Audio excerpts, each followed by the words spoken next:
G'day, just wanted to do a quick video on loading and unloading my Rippa R13 Pro Mini Excavator. It's 1.3 ton in and out of my truck. And first thing is I pin my ramps in so that they don't slip.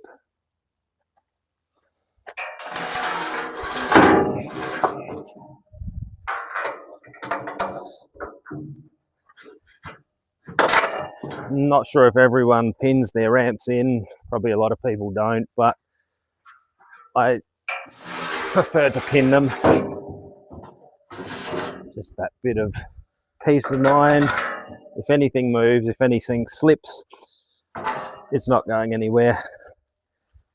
And then getting those lined up. These are nice long ramps. I'll just get the measurements for them. So just in case you're wondering, the ramps are around 3.3 meters in length, and the back of the truck is approximately 1.1 meters off the ground. I am slightly parked on an incline, so the back is raised a bit, and I'm also on a little bit of a slope there, but not enough to worry about. Yeah, ideally you want to be on as level a ground as you can, both long ways and sideways. This might seem like a no-brainer, but make sure there's enough fuel in your excavator to get you safely down the ramps. When I was coming back down, my fuel indicator light was coming on, so it was getting low, and the last thing you want to happen is to be running out of fuel while you're on the ramps halfway down. One of the tempting things to do when you're loading is to have say if you're working with 3 different size buckets, you might put in your 900 ml bucket, your 600 and your trenching bucket and your Ripper or something. You might think, I'll put them all in the bucket and that'll save me having to lift them or put them in the trailer. I wouldn't advise loading onto a steep ramp with them in the buckets. The very first time that getting up into the trailer was okay the very first time I tried it, but coming back down, I had the boom out a little bit too far. There was a lot of weight, and when that weight all came back, it really came back with a lot of force, and the buckets all jumped out and landed in the back of the truck, and it was really quite a nerve-wracking, scary thing to happen. So I would say just leave it at the one medium-sized bucket. Don't have a lot of weight in it. When I'm going up, I'm sure if you can see me there. When I'm going up the ramps, I like to have a little bit more weight out the front, just to help. I think it just gives you a bit more grip on the ramps when you're going up, stops that forward rocking motion, and just got to be careful you don't have it too low, because otherwise it's going to hit the bed of the truck, or too far out and it might hit the actual cabin of the truck.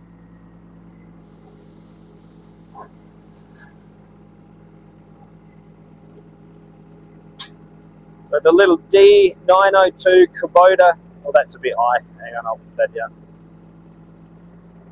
The little engine is really good in this size little machine, pretty powerful, probably more than enough.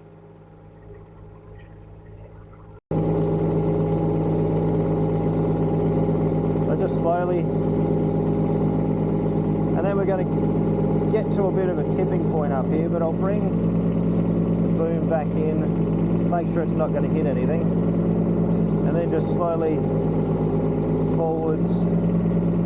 I did even more. And slowly rock over.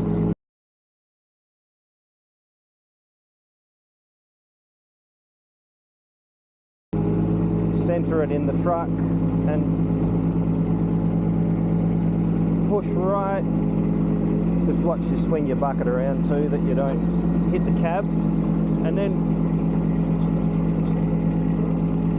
right up the front and drop your blade bring the bucket around. It fits nicely in the back of this little bed. Rest that down there, and then once that back's closed, it can't go far, but I still do like to secure the excavator down. So we'll reverse it out again now. So laid up and line myself up carefully with the ramps.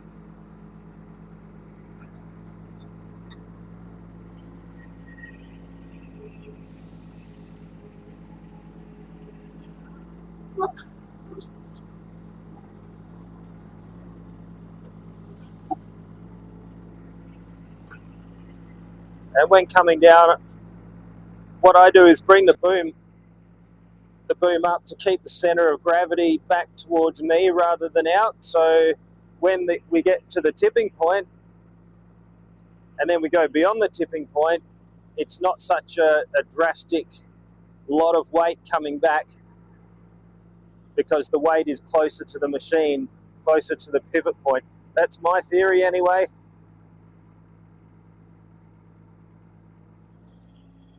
So just keeping an eye that we're still all lined up nicely. We're getting closer to that tipping point now.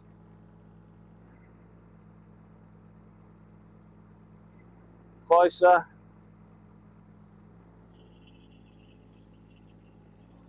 And one little bit more should get us over. There we go.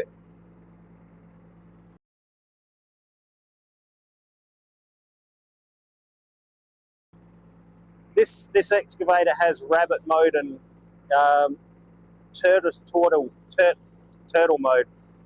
So I have it on the turtle mode. Definitely would not do the rabbit mode when doing this. You want to keep it slow.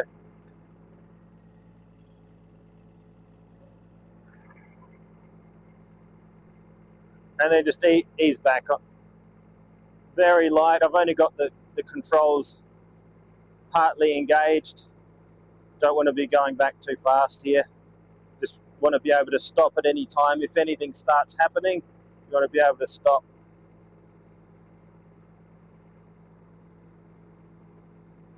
Keep checking the ramps.